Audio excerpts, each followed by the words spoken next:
안녕하세요. 오일독 채널의 멍상궁입니다. 오늘은 펫 아로마 테라피 9번째 시간인데요. 조금은 오랜만에 펫 아로마 테라피 영상을 올리게 되어 어떤 주제를 선택해야 할지 고민 끝에 오늘은 아로마 테라피, 즉 향기 치료에 충실한 주제를 선택하였습니다. 바로 불면증의 효과적인 블렌딩을 소개해 드리려고 합니다. 반려견들은 대부분 잠을 많이 잡니다. 우리 녀석들을 봐도 먹는 시간과 조금 뛰어다니고 화장실 가는 시간을 제외하면 거의 대부분 잠을 잡니다. 낮에 그렇게 잠을 자고 밤에도 또 그렇게 잠을 잡니다. 지금 이 글을 쓰고 있는 순간에도 태평이는 제 무릎 위에서, 띵똥이는 제 오른쪽 바닥에 푹신한 방석 위에서, 가로는 왼쪽의 바닥에서 잠을 자고 있습니다. 그렇다면 반려견들의 불면증은 어떤 경우일까요? 바로 아이들의 몸이 편치 않을 때일 것입니다. 대표적인 경우가 병을 앓고 있거나 노령견의 경우 치매일 때 불면증에 시달릴 수 있습니다. 예전에 피부병을 심하게 앓고 있었던 강아지가 있었는데요. 이 강아지는 피부가 몹시 가려워 밤에도 깊게 잠들지 못하고 계속 일어나서 몸을 긁어댔습니다. 그래서 이 강아지는 피부 치료도 받았지만 병원에서는 밤에 잠을 푹 잘 수 있는 약을 처방했습니다. 그 결과 한 달이 지난 후에 강아지의 상태는 많이 호전되었습니다. 잠을 푹 잔 만큼 면역력도 강해지고 강아지도 그만큼 편해졌겠죠. 그건 비단 강아지에게만 해당되는 사항은 아닐 듯합니다. 사람도 역시 마찬가지로 잠을 잘 자지 못하는 불면증에 시달리면 여러 가지 질병에 노출될 수 있으니까요. 오늘 제가 말씀드릴 레시피는 사람에게도 효과적인 레시피입니다. 이 영상을 보시는 분들 중에 불면증에 시달리고 계신 분들이 있다면 한번 도전해 보시기 바랍니다. 서론이 길었는데요. 불면증을 해소하기 위해 제가 선택한 에센셜 오일은 발레리안, 카모마일 로먼, 라벤더입니다. 이 세 가지는 모두 불면증에 효과적인 오일인데요. 세 가지 오일을 블렌딩함으로써 효과를 극대화했습니다. 그럼 각각의 오일에 대해서 소개해 드리도록 하겠습니다. 첫 번째로 발레리안 오일입니다. 발레리안은 뿌리에서 쥐의 오줌 냄새가 난다고 하여 서양 쥐 오줌풀이라고도 부릅니다.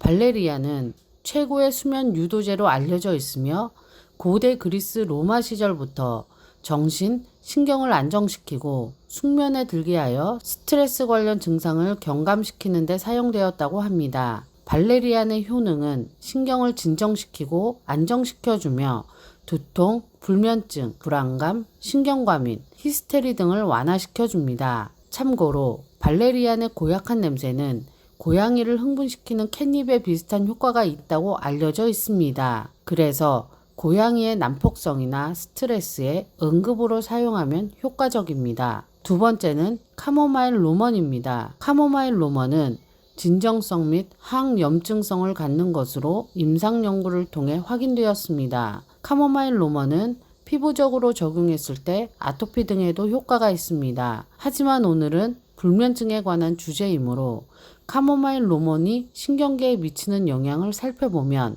신경을 진정시키고 평온하게 하며 우울증을 막아줍니다. 특히 불안과 스트레스를 경감시키는 데 효과적입니다. 또한 두통과 편두통을 경감시킬 때 효과적이며 불면증에도 효과가 있습니다. 알러지로 숙면이 힘든 반려견들에게 적용하여 피부 재생, 회복의 효과도 얻을 수 있습니다. 카모마일 로먼은 고가의 오일에 속하며 앞으로 아토피성 피부에 적용 시 자주 만나보실 수 있으실 듯합니다. 마지막으로 라벤더 오일입니다. 라벤더는 동물에게 가장 무난하게 많이 사용되어지는 오일입니다. 라벤더가 신경계 쪽으로 미치는 영향을 알아보면 라벤더는 신경계를 조화시키는 효과가 있습니다.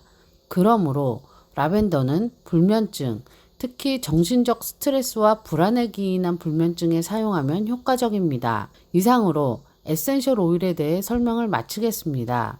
그럼 지금부터는 위의 오일을 어떻게 적용하여 줄 것인가를 알려드리겠습니다. 제가 3가지 정도를 알려드릴 텐데요. 적용하시는 분들이 편하게 생각하시는 방법으로 적용하시면 되겠습니다. 첫 번째가 건조 흡입법입니다.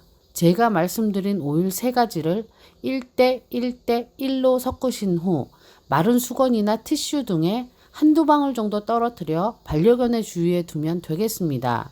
반려견들은 후각이 발달되어 있으니 충분한 효과가 있을 것입니다. 예를 들어 발레리안 5방울, 카모마일 로먼 5방울, 라벤더 5방울을 섞어 잘 저어준 후 티슈나 손수건에 한두 방울을 떨어뜨려 주시면 됩니다. 사실 적은 양을 섞을 경우 비이커에 묻는 양도 있으니 가능하면 너무 작은 양을 섞기보다는 넉넉하게 섞어주시는 게 좋을 듯 합니다. 두 번째는 룸 스프레이처럼 정제수에 오일을 섞어 스프레이 용기에 넣어 반려견이 잠드는 공간에 분사해주는 방법이 있습니다. 이 방법은 특별한 도구가 없어도 간단하게 활용할 수 있다는 장점이 있습니다. 이 방법은 300ml 스프레이 용기에 정제수 300ml를 넣고 발레리안 2방울, 카모마일 로먼 2방울, 라벤더 2방울을 넣어준 후 흔들어 잘 섞어줍니다. 그리고 반려견이 자는 공간에 골고루 뿌려주시면 됩니다. 한 가지 잊지 마셔야 할 것, 뿌리실 때마다 꼭 흔들어서 분사해 주세요. 보통 이 방법은 효능이 2시간 정도라고 알려져 있으니 가능하시면 2시간 이후에 한 번 더 분사해 주시는 게 좋을 듯 합니다. 마지막으로는 요즘 많이 판매되고 있는 초음파 아로마 디퓨저를 사용하는 것입니다. 초음파 아로마 디퓨저는 용량에 따라 아로마 오일의 양이 달라집니다. 제가 가지고 있는 아로마 디퓨저는 350ml에 7에서 10방울을 권장하고 있습니다. 그러니 이 정도 용량이면 2방울씩 총 6방울을 넣어주시는 게 좋을 듯 합니다. 반려견은 후각이 민감해 사람에 비해 적은 양을 적용해 주시는 게 좋습니다. 아로마 디퓨저를 사용하실 경우에는 너무 반려견 옆에 바짝 붙여놓지 마시고 적당한 거리를 유지해 주시는 것이 좋겠습니다. 아로마 디퓨저를 사용하면 장점이 보통 밤사이에 계속해서 발향을 할 수 있다는 점입니다. 위에 스프레이 용기를 사용한다면 잠자는 중간에 일어나 한 번 더 분사해야 하는 번거로움이 있지만 아로마 디퓨저는 제가 사용해 보니 대용량의 경우 아침에 일어날 때까지 분사되고 있었습니다. 그러니 밤사이 균일한 발향을 해줄 수 있다는 것이 가장 큰 장점일 것입니다. 이상으로 오늘은 불감증의 효과적인 블렌딩과 적용 방법에 대해서 알아보았습니다. 우리 아이들의 건강한 잠자리를 위해 반려인들이 한 번쯤 신경 써 보시는 것은 어떨까요? 물론 우리 녀석들처럼 장꾸러기들에게는 필요 없겠지만요. 오늘은 여기까지입니다. 시청해 주셔서 감사합니다.